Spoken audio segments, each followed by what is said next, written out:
여러분, 오늘은 종려주일입니다. 예수님께서 십자가를 지시기 위해서 예루살렘으로 입성하실 때에 예루살렘 주민들이 종려나무 가지를 꺾어 환영을 했다고 해서 종려주일이라고 이렇게 이름을 붙였습니다. 제가 예전에 한 30년 전에 전도사 시절 때에 유치부 아이들에게 이제 설교를 했죠. 전도사님들 당연히 이제 유치부도 맡아보고 또 유년부도 맡아보고 청년부도 맡아보고 다 하지 않습니까?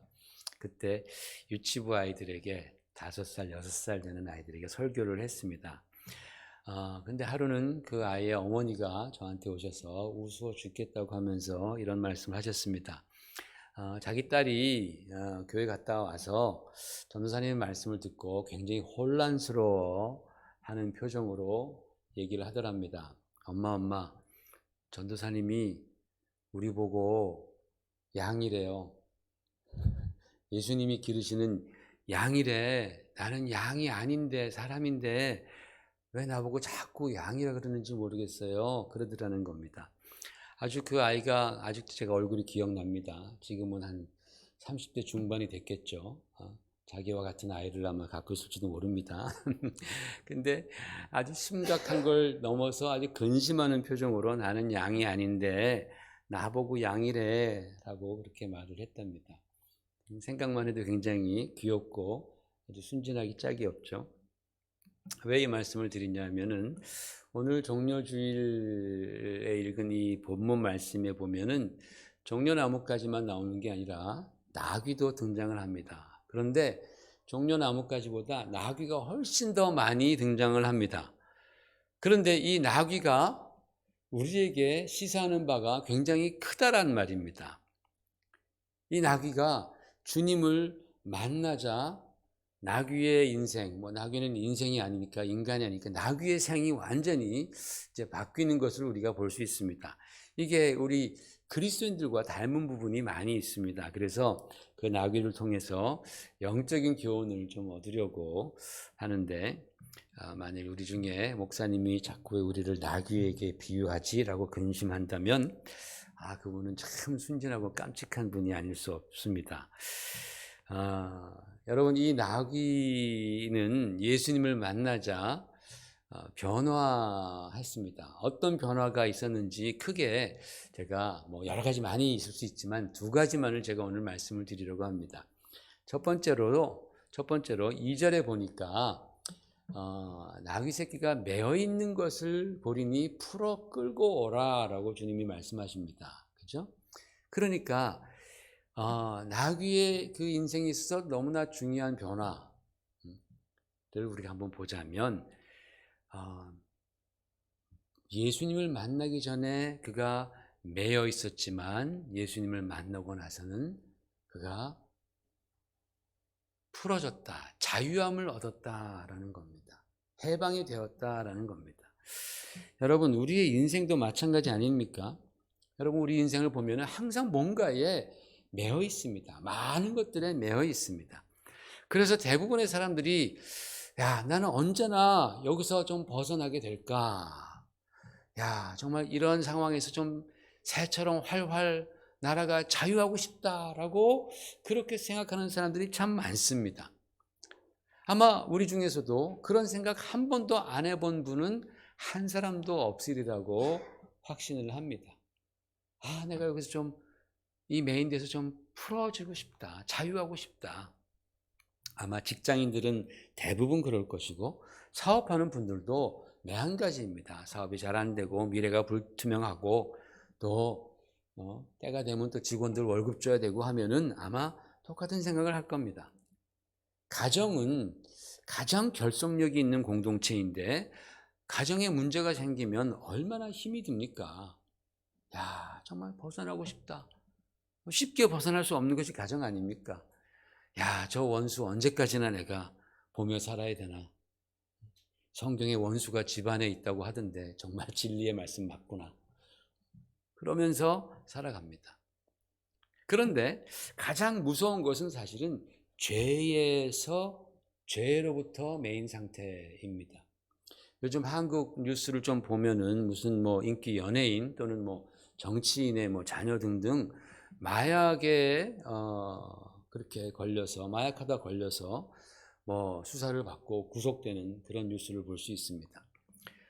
이 사람들이 왜 마약을 끊어보려고 하지 않았겠습니까? 아마 노력을 많이 했을 겁니다. 그런데 한번 매이게 되면 끊기 힘든 것이 그게 바로 마약이고 죄악 아니겠습니까?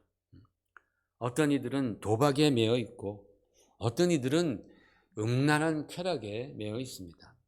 또 어떤 사람들은 내가 좀 끊어야지 하면서도 술, 담배에 매여 있는 그런 사람들도 있습니다.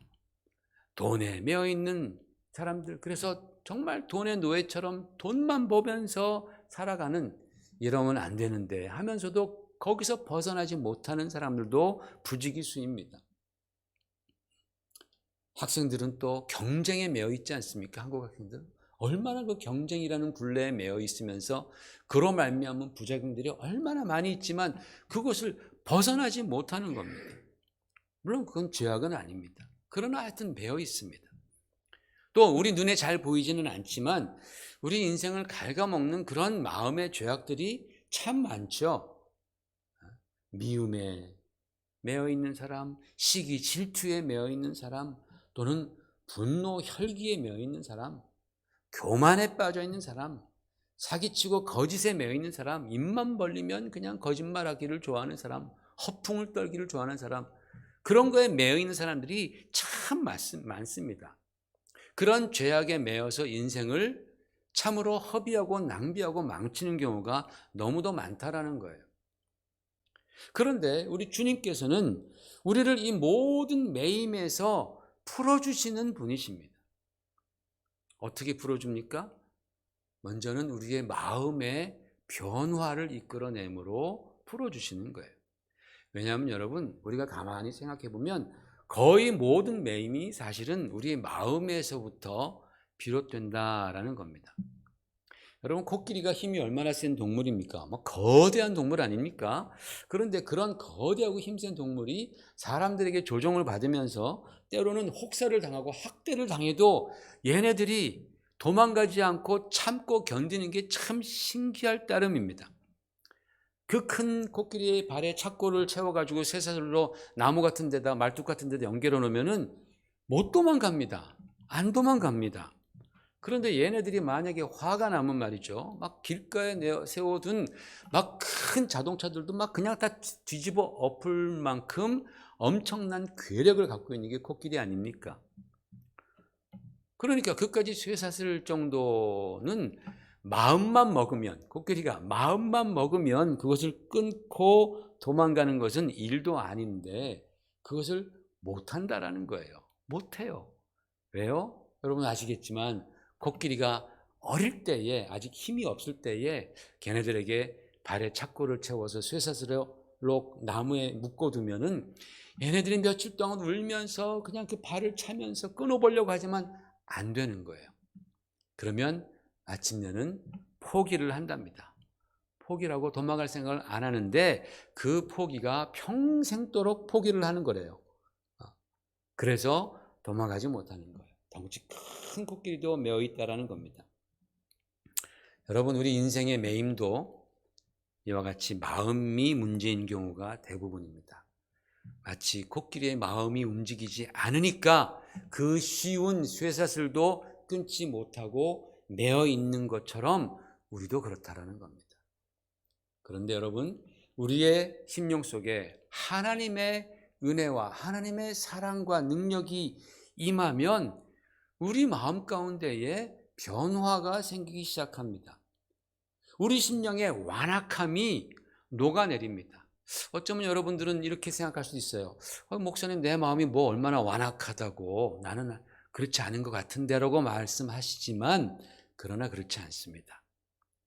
우리가 살아가면서 죄악된 세상에서 참 치열하게 살다 보면요, 우리 마음이 완악해집니다. 그걸 언제 하느냐? 내가 하나님의 사랑, 예수님의 그 십자가의 은혜를 경험할 때에 내 마음이 얼마나 그동안 완악했었는지를 내가 깨닫게 되는 거예요. 정말 울면서 주님 앞에 회개할 때에 우리의 심령이 정말 녹아내리고 온화해집니다. 돌덩이처럼 굳어있던 그 마음에 유연성이 생기는 거예요. 그래서 성경에도 보면 돌같이 굳은 마음 대신에 내가 너에게 살 같은 마음을 주리라, 부드러운 마음을 주리라 라고 성경은 말씀하고 있는 겁니다. 그때부터 돌덩이 같은 마음이 살 같은 마음으로, 부드러운 마음으로 변화하면 그때 우리에게는 자유함이 생기는 거예요. 매임에서 노임이 이루어진다라는 겁니다. 여러분, 사실 나를 엮어놓는, 우리가 인생 살면서 나를 엮어놓는 그런 매임의 그 뿌리들은 우리 마음 속에 존재하고 있다는 사실입니다. 그래서 마음이 완악해져 있으면 그 뿌리를 마음 자체가 놓지를 않는 거예요.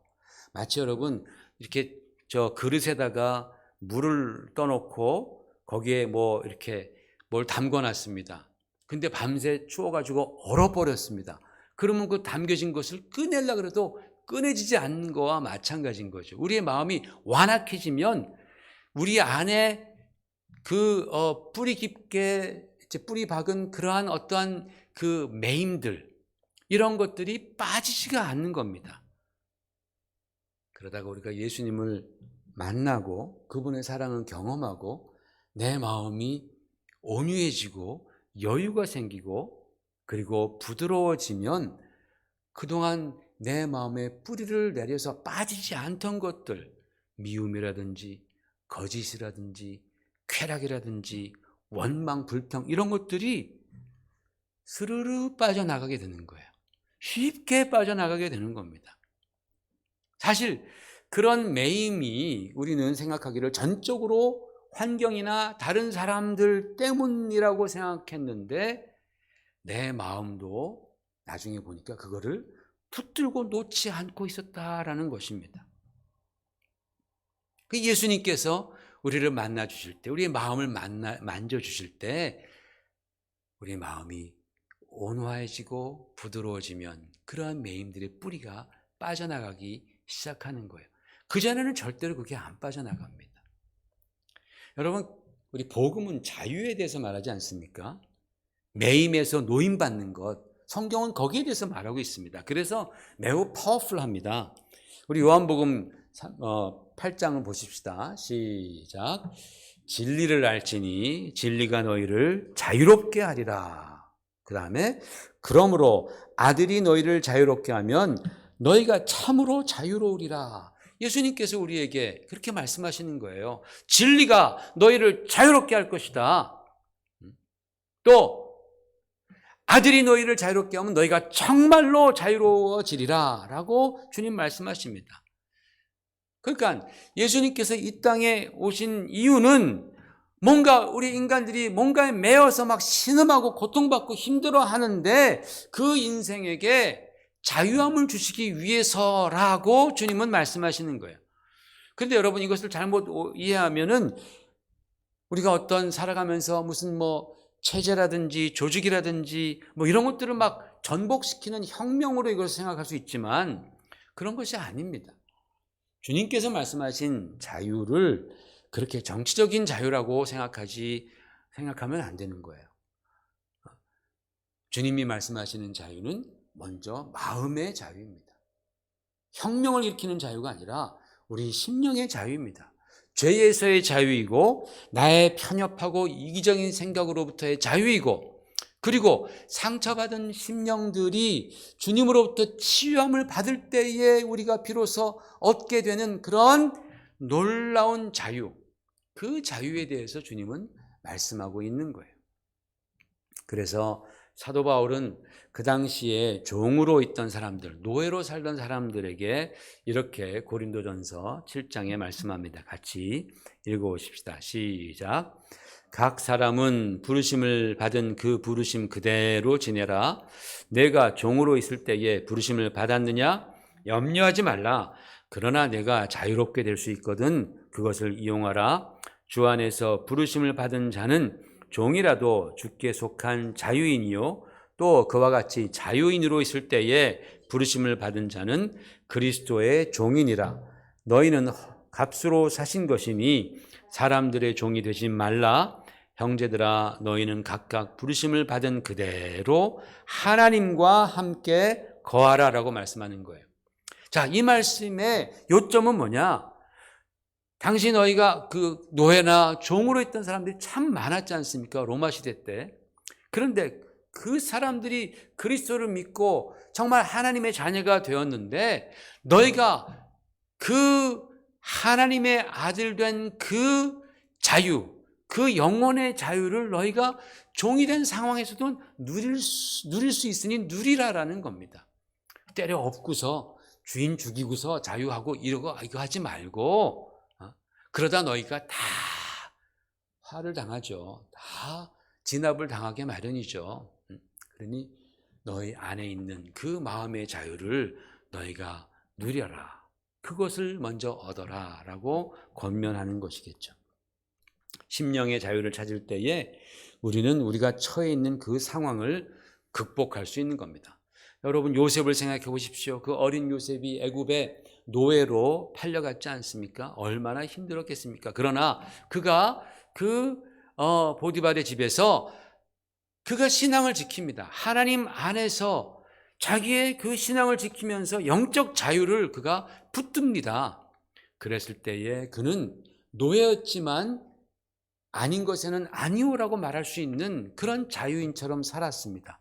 그러자 그는 사람들의 인정을 받기 시작합니다. 자유인보다도 더 큰 인정을 받고 더 높은 자리까지 올라가지 않습니까? 가정이 힘들고 직장이 힘들 때에 우리 마음에는 여유가 점점 사라지게 됩니다. 또 편협해지기 시작합니다. 원망과 불평이 나를 지배하기 시작합니다. 그러다가 우리가 예수님을 만나고 그 주님의 그 넓은 자비하심과 사랑과 은혜를 경험하게 되면은 그 힘들었던 환경을 바라보는 우리의 시각이 변한다라는 거예요. 내 마음이 변한다라는 거예요. 그래서 그동안 나를 먹여 살렸던 그 직장이 얼마나 소중하고 그동안 나에게 안식처가 되어줬던 그 가정이 얼마나 소중하고 나를 섬겨주었던 아내와 남편이 얼마나 귀한지를 우리는 다시 보고 깨닫게 된다는 거죠. 심지어는 나를 괴롭히던 직장 상사나 기독교를 조롱하던 남편이 이분들이 바로 예수님이 나를 통해서 사랑을 베풀기를 원하는 그 십자가 사랑의 대상이구나 라고까지 깨닫게 된다는 거예요. 왜? 주님께서 우리의 마음을 변화시켜 주셨기 때문에, 주님의 긍휼이 우리의 마음 가운데에 들어왔기 때문에 그런 겁니다. 중요한 것은 여러분, 우리가 예수님 믿고 의지함 가운데에 우리 마음의 자유를 찾아야 합니다. 우리 마음이 주님으로 말미암아 변화할 때 우리는 매임에서 벗어날 수 있는 것입니다. 그런데 문제가 있습니다. 문제는 죄에서의 자유함이다라는 겁니다. 죄에서의 자유함. 이것은 마음만의 문제가 아닙니다. 영적인 문제입니다. 잠깐의 문제가 아니라 영원한 문제가 죄의 문제고요. 나만 아는 문제가 아니라 사실은 하나님이 더 속속들이 잘 알고 있는 문제가 우리 죄의 문제입니다. 이 세상에 이 죄의 문제에 매여 있지 않은 사람은 한 사람도 없지만 그 누구도 자기의 힘으로 이 문제를 해결할 수가 없습니다. 아무리 내가 마음을 고쳐 먹어도 이거는 안 되는 거예요. 다른 것들은 될 수 있지만은 이거는 안 됩니다. 그래서 누가 오셨어요? 이걸 해결해 주시기 위해서 예수님이 이 땅에 오신 것이죠. 예수님께서 처음으로 공생애를 시작하실 때에 침례 요한은 그분이 누구인지를 알았습니다. 그래서 모였던 주변의 사람들에게 이분이 어떤 분이시다라는 것을 확연하게 드러내주는 선언을 했는데 바로 이 말씀이죠. 시작. 보라, 세상 죄를 지고 가는 하나님의 어린 양이로다 라고 침례 요한은 예수님을 바라보면서 사람들이 얘기한 거예요. 자, 봐라, 저분이 바로 세상 죄, 나와 여러분의 죄를 다 짊어지고 이제 하나님의 벌을 받을 그 하나님의 어린 양이로다. 우리 대신에 십자가를 지실, 나의 죄 문제를 해결해 주실, 죄로 말미암아 매어있던 우리를 해방시켜 주실 바로 저분이다 라고 요한은 그렇게 말해 주었습니다. 맞죠, 여러분? 우리 예수님께서 저와 여러분의 죄악을 십자가에서 담당하시고 우리에게 영원한 자유를 주신 줄 믿습니다. 그게 바로 복음입니다. 그래서 사도 바울은 이렇게 갈라디아서 5장 1절에 고백합니다. 시작. 그리스도께서 우리를 자유롭게 하려고 자유를 주셨으니 그러므로 굳건하게 서서 다시는 종의 멍에를 매지 마라. 누가 우리를 자유롭게 하셨어요? 내 스스로 한 게 아니라는 거예요. 너희들은 절대로 못한다라는 겁니다. 그러나 그리스도께서 우리를 자유롭게 하려고 자유를 주셨다라는 거예요. 어떻게? 당신이 십자가를 지심으로 말미암아 죄에서 자유를 허락하여 주시고 그분의 사랑과 은혜와 자비하심으로 말미암아 우리의 마음을 녹이시니까 우리가 자유케 되었다라는 겁니다. 그것을 우리가 깨달아야 됩니다. 그리고 그 자유에 굳건하게 서야 됩니다. 나귀는 예수님을 만나서 그 매임에서 풀렸습니다. 나귀의 주인이 거기 있었습니다. 그러나 예수님의 말씀에 감히 거역할 수가 없었던 거예요. 저항을 못했습니다. 무슨 말씀입니까? 우리 예수님의 권세가 대단하다라는 거예요. 우리 주님의 권세, 자유케 하시는 주님의 그 권세가 대단합니다. 여러분, 우리는 바로 그것을 믿는 사람들이에요. 저 여러분은 정말 나를 죄에서 해방시켜 주신 그 주님의 권세가 대단하시구나. 아멘. 내가 믿는 주님은 권능이 대단하신 분입니다. 그 예수님의 능력을 믿고 주님의 말씀을 믿을 때에 나를 얽매고 있던 모든 죄악의 결박이 풀리고 우리의 마음이 돌처럼 굳어있던 우리의 마음이 정말 살처럼 부드러워지고 그때 우리는 심령의 참 자유를 얻게 될 줄로 믿습니다. 두 번째로 나귀는 어떻게 했습니까? 실제로 보니까 나귀 새끼를 예수께 끌고 와서 자기들의 겉옷을 그 위에 얹어 놓음에 예수께서 타셨다라고 했습니다. 나귀는 예수님을 섬겼다라는 겁니다. 여러분, 우리가 신앙생활을 하는데도 나는 여전히 자유함과 평안함을 누리지 못하는 것 같아 라고 생각을 한다면 왜 그럴까요? 내가 예수님을 믿는데 나는 여전히 뭔가에 매여 있는 것 같아. 여러분, 나귀를 보십시오. 나귀는 주님을 자신의 등에 태웠습니다. 자기가 매임에서 놓이자마자 자기 혼자 막 돌아다닌 게 아니라 바로 주님을 자기 등에 태우는 거예요. 이 말은 주님을 섬길 뿐만 아니라 주님의 뜻대로 움직인다라는 것입니다. 예수님께서 나귀에게 예루살렘으로 가자 그러면 예루살렘으로 가고, 가시다가 이제 됐다 서라 그러면 서면 되는 겁니다. 나귀는 예수님을 자기의 주인으로 모시고 그 말씀에 순종하며 주님을 섬겼다라는 겁니다.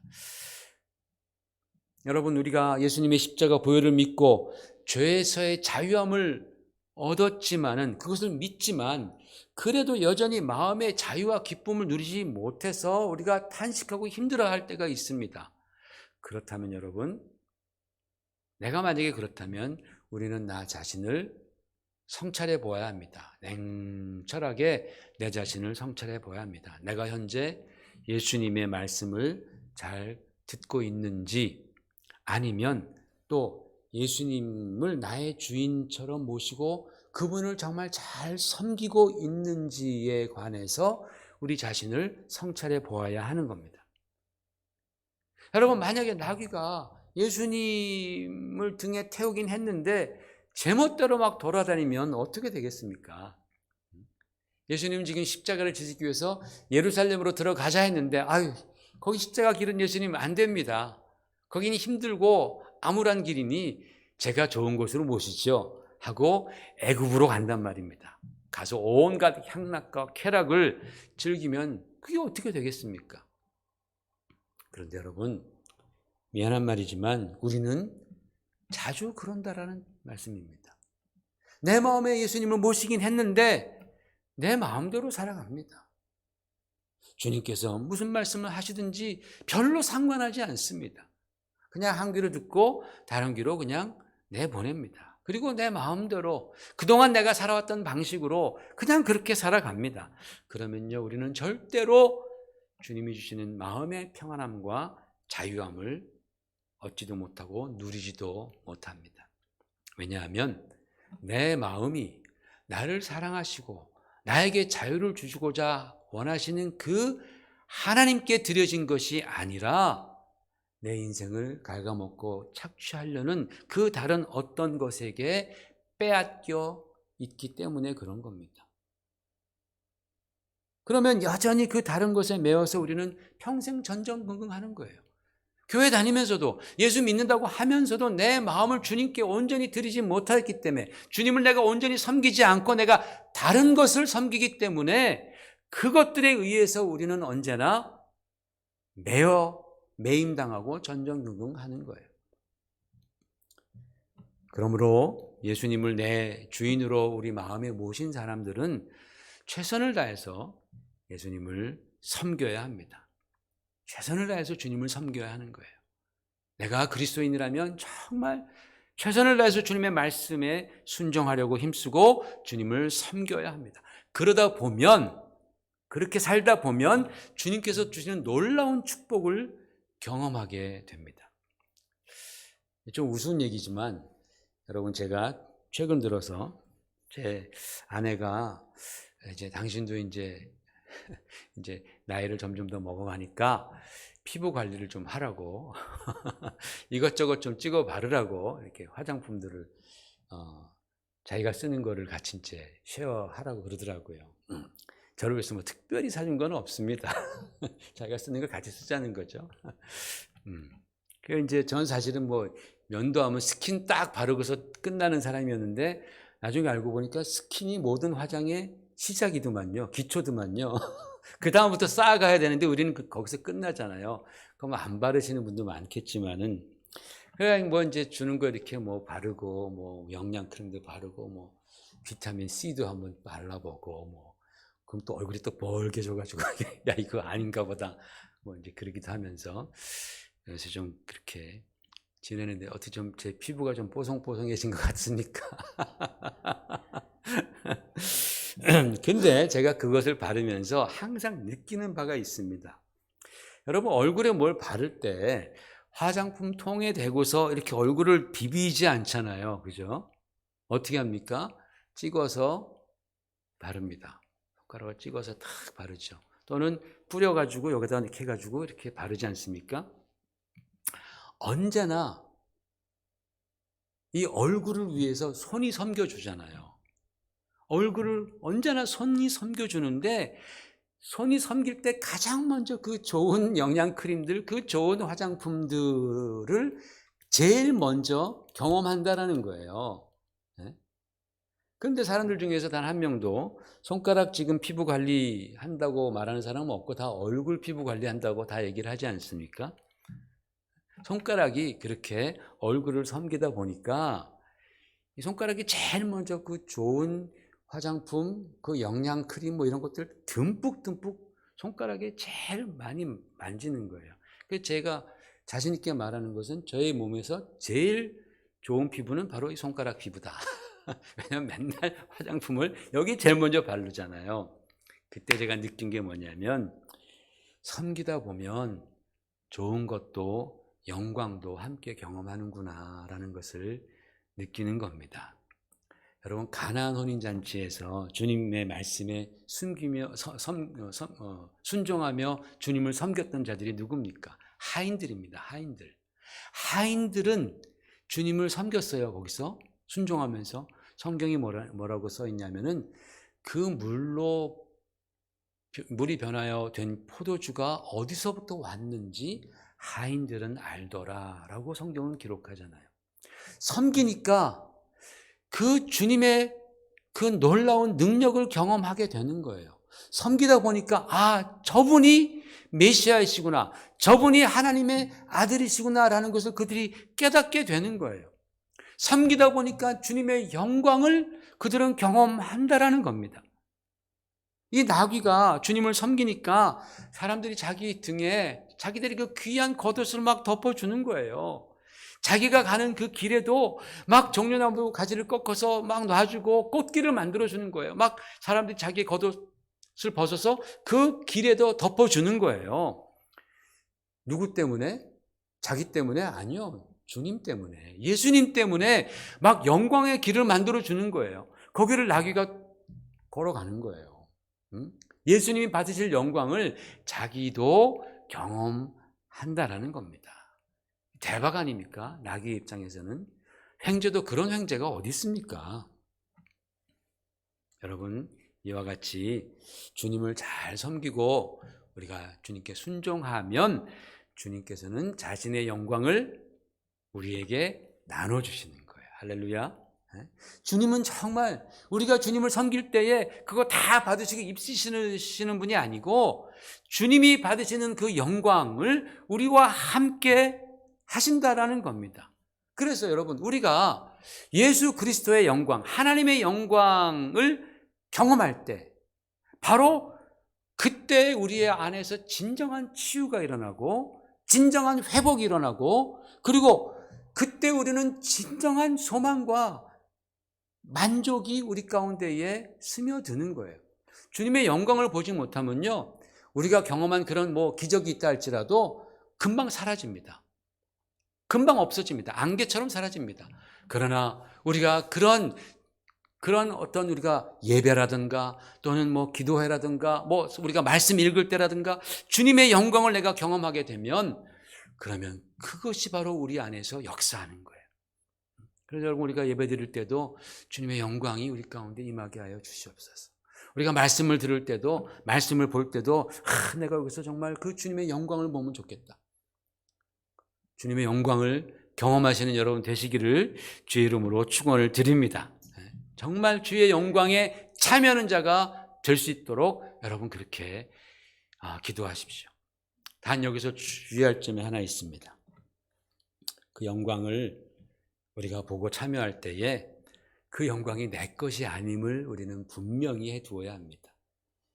사람들이 지금 나 때문에 지금 이렇게 종려나무 가지를 흔드는구나. 사람들이 나를 위해서 저렇게 겉옷을 깔았구나. 이게 자기 영광이라고 생각하면 금방 교만에 빠집니다. 그렇게 해서 교만에 빠지면요, 이거 헤어날 방법이 참 없습니다. 정말. 그래서 예수님 섬기다가 교만에 빠진 사람들이 얼마나 많습니까? 왜? 주님의 그 영광의 찬란함이 내 건 줄 안다라는 말입니다.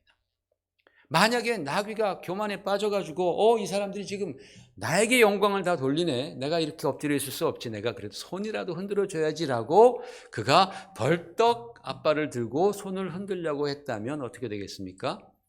예수님은 자기 등에서 떨어질 것이요, 사람들은 그 광경을 보고 저 나귀가 저기 미쳤나 보다, 빨리 가서 저 다리를 묶어라. 사람들이 가서 다리를 꽁꽁 묶겠죠. 자기의 교만에 묶여서 망하는 겁니다. 여러분, 우리 주님은 우리를 자유케 하시는 분이십니다. 그리고 우리가 주님을 섬길 때, 그 자유함을 가지고 주님을 섬길 때에 주님께서는 주의 영광을 우리와 함께 나누시기를 원하십니다. 이 세상에서 가장 멋진 사람이 어떤 사람인가를 여러분 한번 생각해 보셨어요? 가장 멋진 사람은 어떤 사람일까? 돈이 많은 사람일까? 당연히 아니라고 생각할 거예요. 그죠? 그러면 권력이 많은 사람일까? 당연히 아니라고 생각할 거예요. 과연 어떤 사람이 참 나는 멋지다고 생각하나? 아마 이런 사람 아니겠습니까?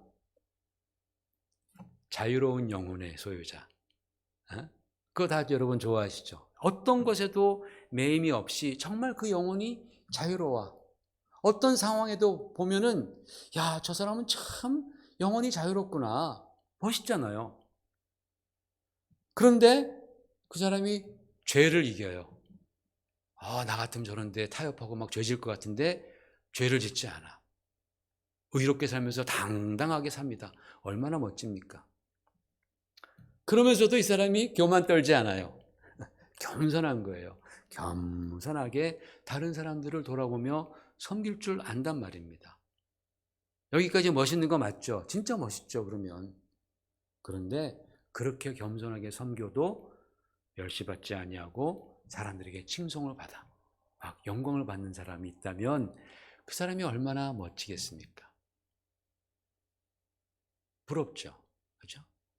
그런데 바로 우리가 주 예수 그리스도 안에 있으면 예수님이 우리의 마음을 녹여주시고 그분의 사랑과 그분의 자비를 베풀어 주시고 십자가의 은혜로 우리를 인도하시면 우리가 바로 자유함을 얻은 영혼이 될 수 있고 겸손하게 주님을 섬길 때에 주님께서 우리에게 주님의 영광을 나누어 주시는 그러한 복된 삶을 살 수 있다라는 것입니다. 저와 여러분이 바로 그러한 인생의 주인공 되시기를 예수님 이름으로 축원을 드립니다. 우리 같이 기도하겠습니다.